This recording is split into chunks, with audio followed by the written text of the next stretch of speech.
Nithyananda Guru Charana Vandanam Vandanam Guru Vandanam Guru Charana Vandanam Nithyananda Guru Charana Vandanam.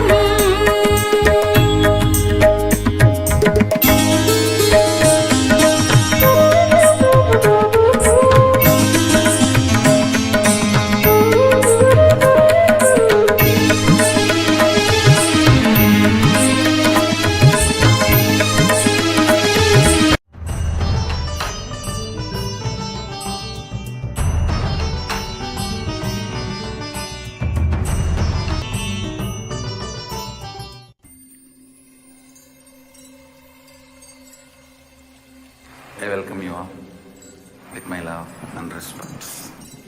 Let you all open all your three eyes. Ananda Paramashivam.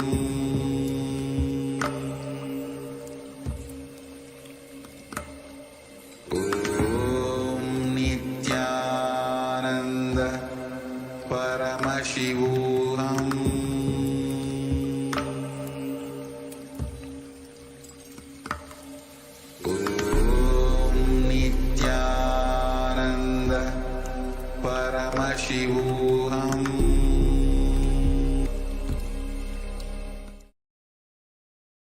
Yes, and that was just a glimpse of what we all experienced as Kumbh Mela.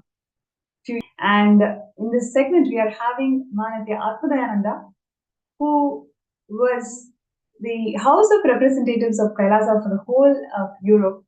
And I think more than few hundreds of participants had come from different parts of Europe. I think more than 25 countries, they all joined from different parts of Europe and different culture. They've never heard about Kumbh Mela before, but how the entire group was in such ecstasy being part of this Shahi Snan.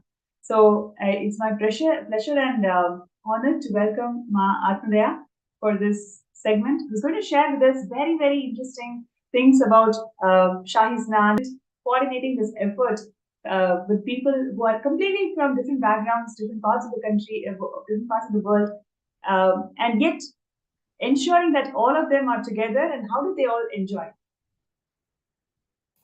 Yes, thank you, and my Nithyanandam pranams to everyone.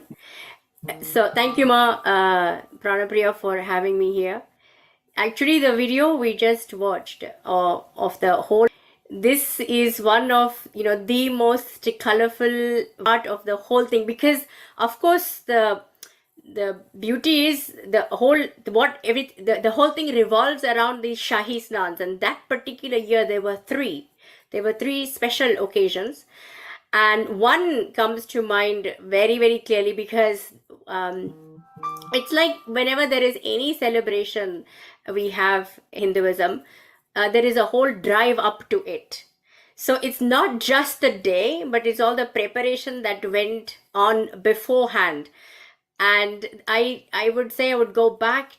So the Shahi Snan was happening very early in the morning. There was like a specific window in which we were to do the Shahi Snan. So the main thing about Kumbh Mela, for me, what stands out is the actual procession to the river to have the actual dip, which is like, there's like, it's not a huge amount of time to have that dip, but it's like the whole work towards it itself becomes a memorable experience.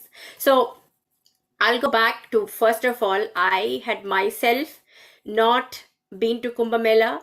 Although I'm born in a Hindu family, I heard about Kumbh Mela, but I only heard like some here and there negative things in terms of, oh, that's where kids get lost and that kind of stuff, right? So for me, I never had this pull to go to Kumbh Mela. Because Swamiji is there and the invite was there, it was like, it's a no-brainer, I'm going. Only because of Swamiji, I even got to be there in the first place. And I'm sure that was the case for all the 5,000 people that were there, all the 5,000 participants. But if I go back to sharing about the actual procession itself, so the day before, we had this huge space, the hall that was built for us temporarily. And in that huge hall, which fit easily 5,000 people, we had the day before itself, we had this, I guess, a practice run of the whole thing, where we had the flags, we had the umbrellas, and we knew what segments we were going to be, doing the actual dry run in. So people from all sorts of backgrounds, people who had never possibly even done any practice of Hinduism, they were there. People who have just heard about Swamiji, who decided to come on the invite very spontaneously. All kinds of cultures, languages, experiences, spiritual backgrounds were there. And we had this one practice run. And then the next day we were up very, very early, hardly slept, very early, ready to cheer. And we knew for